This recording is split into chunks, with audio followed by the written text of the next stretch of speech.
سورہ التین نحمدہ ونصلی ونسلم علی رسولہ الکریم اما بعد فاعوذ باللہ من الشیطان الرجیم بسم اللہ الرحمن الرحیم والتین والزیتون وطور سینین وہذا البلد الامین لقد خلقنا الانسان فی احسن تقویم ثم رددناہ اسفل سافلین إلا الذين آمنوا وعملوا الصالحات فلهم أجر غير ممنون فما يكذبك بعد بالدين أليس الله بأحكم الحاكمين صدق الله العظيم. اللهم صل على سيدنا مولانا محمد وعلى آل سيدنا مولانا محمد وبارك وسلم ثم صل عليه. سورہ الانشراح کل آپ نے سنی، جس میں اللہ رب العزت نے اپنے محبوب پیغمبر صلی اللہ علیہ وسلم کی ایک تو تسلی دی، اس میں آپ کا مقام اور مرتبہ بیان کیا کہ اللہ کے بعد سب سے زیادہ رتبہ بلند ہے تو وہ جناب رسول اللہ صلی اللہ علیہ وسلم کا رتبہ بلند ہے. پھر ایک مطلق قانون ذکر کیا کہ تنگیاں، آزمائشیں، پریشانیاں یہ مومن پر آتی رہتی ہیں. الدنیا سجن المؤمن و جنت الکافر، دنیا مومن کے لیے ایک قید خانہ ہے اور کافر کے لیے جنت ہے. یعنی مومن کے لیے تو ایسے ہے جیسے قیدی اپنی مرضی کی زندگی نہیں گزار سکتا، یعنی جو جی میں آئے وہ کرتا پھرے، نہ جو اس کو اجازت ہوگی وہی کام کرے گا. اور جنت میں کھلے عام اجازت ہے، جو مرضی کریں، اللہ نے ساری نعمتیں تمہارے لیے حلال کر دی ہیں، جائز کر دی ہیں. اور میں یہ دنیا کافر کے لیے تو جنت ہے کیونکہ آخرت میں اس کا کوئی حصہ نہیں، اور مومن کے لیے ہے ہی جنت.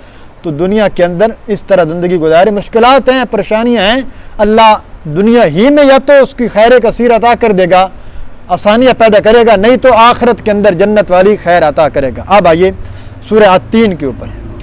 تین پہلی لفظ سے ماخوذ ہے، انجیر کو کہتے ہیں. اس سورت کے اندر اللہ رب العزت نے انسان کو اس بارے میں توجہ دلائی ہے، اور اللہ نے اپنا احسان ذکر کیا ہے کہ اس پوری کائنات جو اللہ نے پیدا کی ہے، اس میں سب سے افضل اور اعلیٰ ترین مخلوق وہ اللہ نے انسان بنایا ہے. تو فرمایا اللہ اتنا احسن الخالق ہے، اس نے اتنا خوبصورت انسان بنایا ہے، تو پھر انسانوں کو بھی چاہیے اس پیدا کرنے والے رب کی عبادت کرو اور اس کے اندر کسی کو شریک نہ ٹھہراؤ. آئیے دیکھیے جی، 4 قسمیں اللہ نے کھائی ہیں پہلے، پھر اس کے بعد جواب قسم آئے گا. فرمایا والتین والزیتون، قسم ہے انجیر کی، والزیتون اور زیتون کی، وطور سینین اور طور سینا پہاڑ کی، وہذا البلد الامین اور اس شہر امین کی. 4 قسمیں، انجیر کی، زیتون کی، طور سینین کی اور اس بلد امین کی. تین اور زیتون کا ایک معنی یہ بھی مفسرین نے کیا کہ تین سے مراد ملک شام، زیتون سے مراد بیت المقدس، لیکن مشہور معنی انجیر اور زیتون ہیں. یہ پھل ہیں جو اللہ کی نعمتوں میں سے خاص نعمتیں ہیں. ان کی قسمیں کھانے کا کیا مقصد ہے خاص طور پر ان 2 کی؟ تو یہاں پر مقصود یہ ہے، 2 باتیں ہیں. اولاً تو یہ کہ یہ 2 پھل جو ہیں اللہ نے بڑے نفع والے پیدا کیے ہیں، ان میں اللہ نے بہت زیادہ فوائد رکھے ہیں.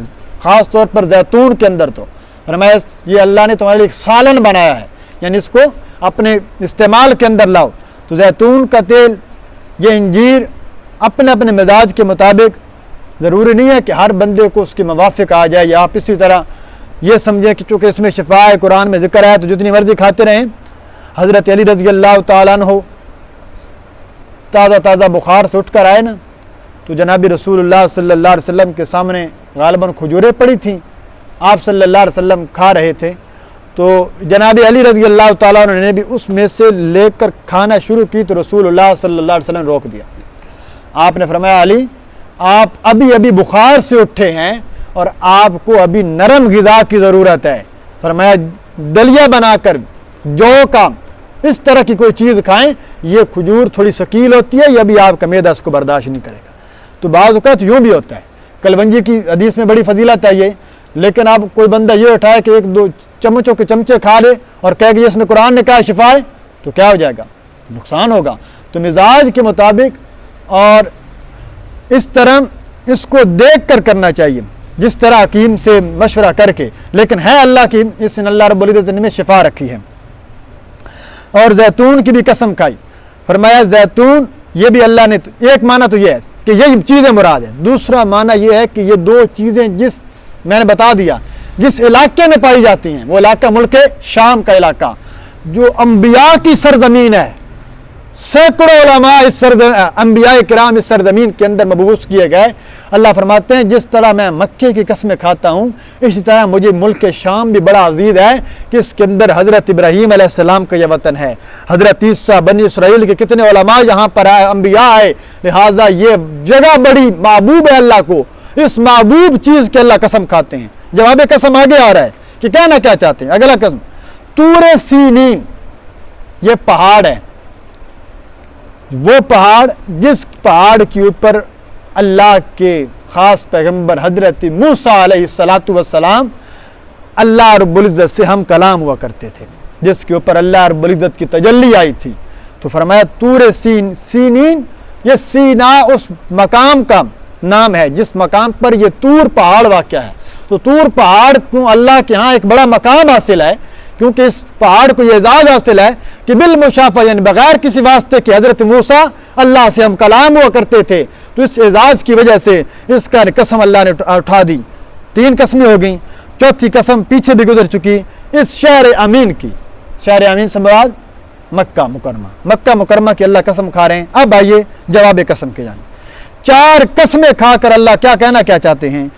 اللہ کہتے ہیں لَقَدْ خَلَقْنَا الْإِنسَانَ فِي أَحْسَنِ تَقْوِيمٍ، البتہ تحقیق پیدا کیا ہم نے الانسان، سارے کے سارے انسانوں کو، فی احسن تقویم، بڑے خوبصورت اندازے کے اندر، بڑی خوبصورت شکل کے اندر، بڑے خوبصورت سانچے کے اندر۔ اللہ رب العزت نے جس سانچے کے اندر انسان کو بنایا ہے، ایسا سانچہ اللہ نے کسی اور مخلوق کے اندر استعمال بھی نہیں کیا۔ سب سے خوبصورت انسان جناب امام الانبیاء حضرت محمد مصطفیٰ صلی اللہ علیہ وسلم کی ذات اقدس ہمارا ایمان ہے۔ کائنات میں سب سے افضل اور سب سے خوبصورت ہستی انبیاء کرام کے، ویسے بھی پر حضرت یوسف کا بھی حسن ہے، باقی انبیاء، لیکن جناب رسول اللہ صلی اللہ علیہ وسلم۔ اور پھر یہ حسن اس میں مراد نہیں ہے، اس میں مراد انسان کی بناوٹ ہے۔ یہ جو ہماری شکل و شباہت ہے، ہاتھوں کا طریقہ کار، جوڑ، یہ آنکھیں، یہ سارا جہاں پر جو چیز تھی، یہ بالکل انسان کی اللہ نے فطرت کے مطابق بنائی ہے، اور اسی چیز کو اللہ اس کو دوسری چیزوں سے ممتاز کرتے ہیں۔ اشرف المخلوقات کیا ہے؟ اشرف المخلوقات کا مطلب یہ ہے کہ تمام مخلوقات میں سب سے افضل اگر کوئی مخلوق ہے تو وہ انسان ہے۔ اب بات یہی ہے کہ انسان اللہ نے جس طرح اس کو پیدا کیا ہے اور جس جس چیز کی شریعت نے اس کو بناؤ سنگار کی اجازت دی ہے، اتنی رکھے، اس سے زیادہ نہ کرے۔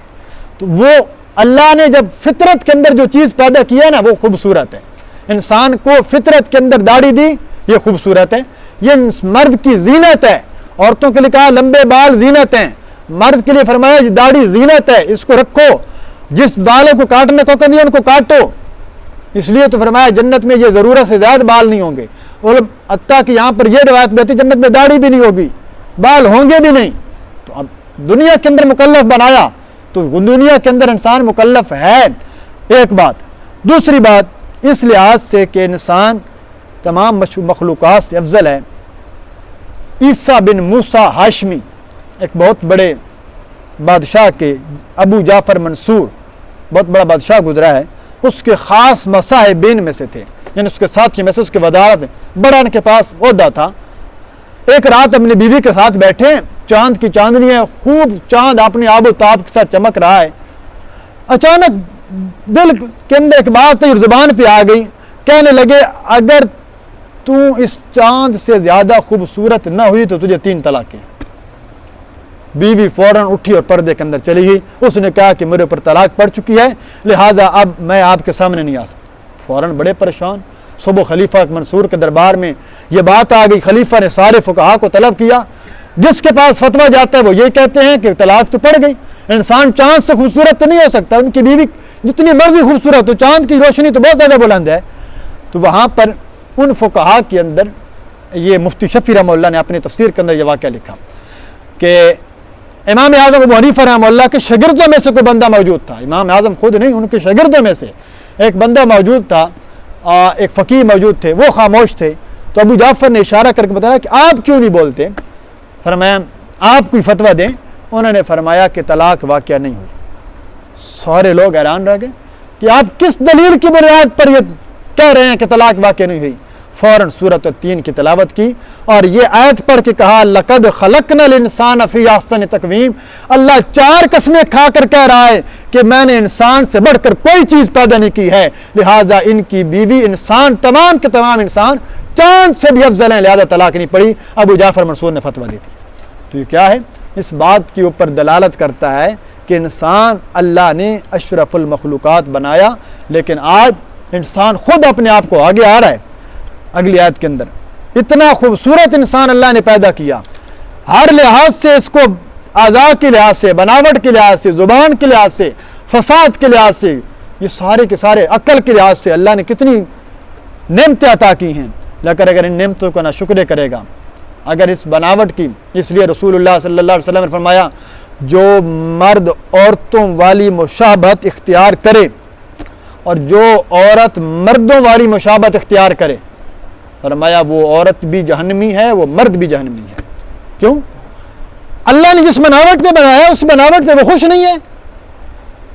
مرد کا کیا کہ عورتوں کی طرح لباس پہننا، عورتوں کی طرح حلیہ بنانا، عورتوں کے لیے کیا ہے کہ بالوں کو کٹا دینا، مردوں والا حلیہ بنانا، جن لباس ایسا اختیار کرنا، فرمایا اس چیز سے شریعت نے سختی سے منع کیا ہے۔ رسول اللہ صلی اللہ علیہ وسلم نے بڑی سخت وعیدات اس پر وارد کی ہیں، لہٰذا اپنی پہچان ضرور رکھیے۔ مسلمان کا شعار یہ ہوتا ہے کہ وہ دور سے پہچانا جاتا ہے یہ اللہ کے نبی کا سچا عاشق جا رہا ہے، تو لہٰذا اپنی ساری جسم کے اوپر بھی اور اپنے لباس کو، اپنی زندگی کے اعتبار کو رسول اللہ صلی اللہ علیہ وسلم کی سنت کے مطابق گزاریں۔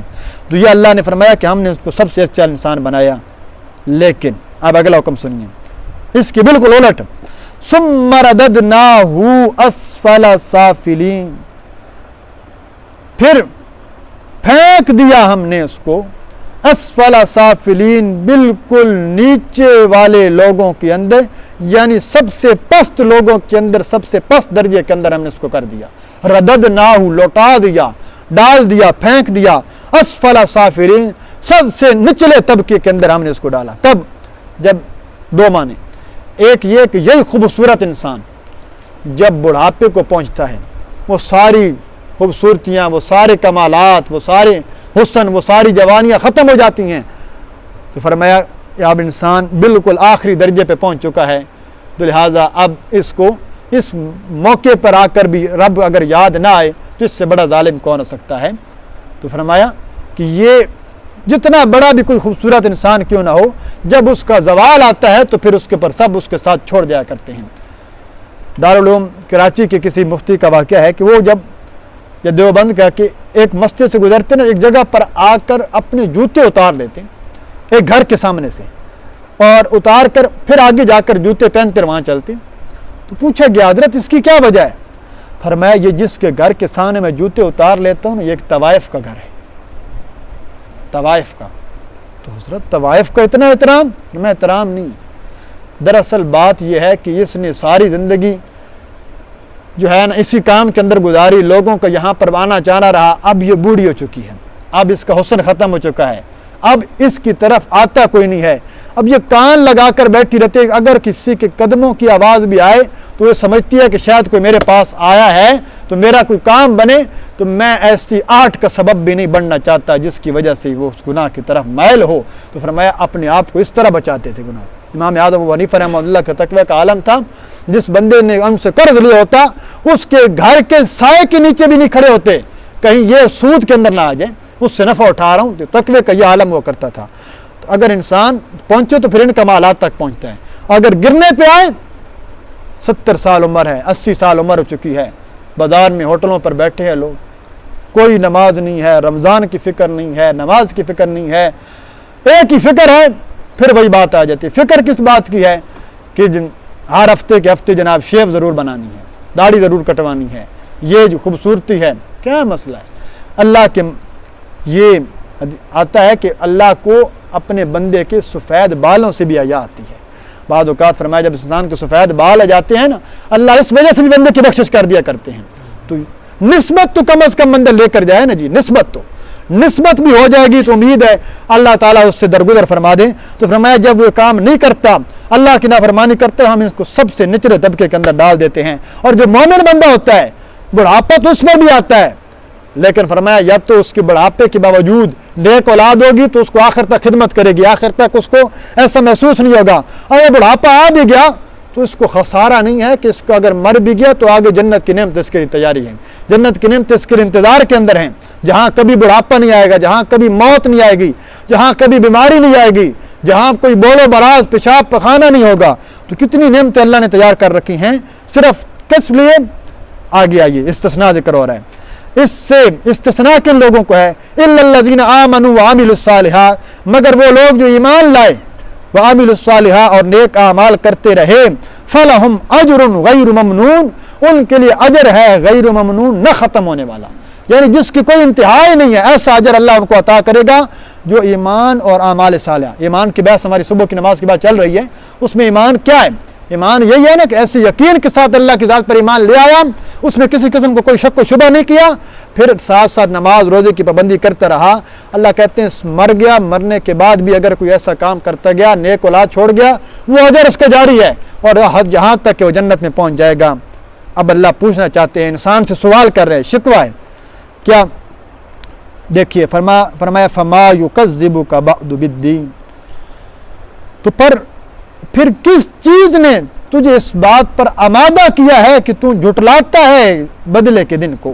اے انسان فما یکذبک، کیوں جھٹلاتا ہے اس بات یعنی اتنی ساری باتیں سننے کے باوجود بھی تو بدلے کے دن کو جھٹلاتا ہے، تو قیامت کا انکار کرتا ہے۔ تو آپ فرمایا اس فانی دنیا کے اندر تو کھو چکا ہے، لہٰذا یہ حشر تیرا خطرناک ہوگا۔ آگے اللہ پوچھنا چاہتے ہیں عقلی دلیل پر کہ تو کہتا ہے کہ قیامت نہیں آئے گی، میرا حساب کتاب نہیں ہوگا۔ ارے اللہ پوچھنا چاہتے ہیں الیس اللہ باحکم الحاکمین، کیا نہیں ہے اللہ کی ذات احکم الحاکمین، تمام دنیا کے حاکموں کی حاکم، ساری دنیا کے بادشاہوں کی بادشاہ، سب سے بڑھ کر اگر کسی کی حاکمیت ہے تو کس کی ہے؟ وہ اللہ رب العزت کی ذات ہے۔ پوری دنیا بھی اگر کوئی بندہ فتح کر لے تو وہ بھی اللہ کی بادشاہی کے تحت آتا ہے، لہذا اللہ اگر ساری کائنات کا حاکم ہے تو اللہ تمہیں دوبارہ زندہ کرنے پر بھی قادر ہے، اللہ تم سے دوبارہ سوال و جواب کرنے پر بھی قادر ہے۔ اس صورت کے اندر اللہ نے انسان کو اس کی احسن تقویم، اچھی صورت کو یاد کرا کے اپنی ایک نعمت کا ذکر کیا ہے۔ اس نعمت کو ہمیشہ اپنے ساتھ لگائے رکھیے اور نیک اعمال کرتے رہیے، عقیدے پر کاربند رہیے، تو فرمایا اللہ کی مدد تمہارے ساتھ شامل حال ہوگی اور جنت کی نعمت تمہارے انتظار میں ہیں۔ اللہ تعالیٰ سے اللہ عمل کی توفیق عطا فرمائے۔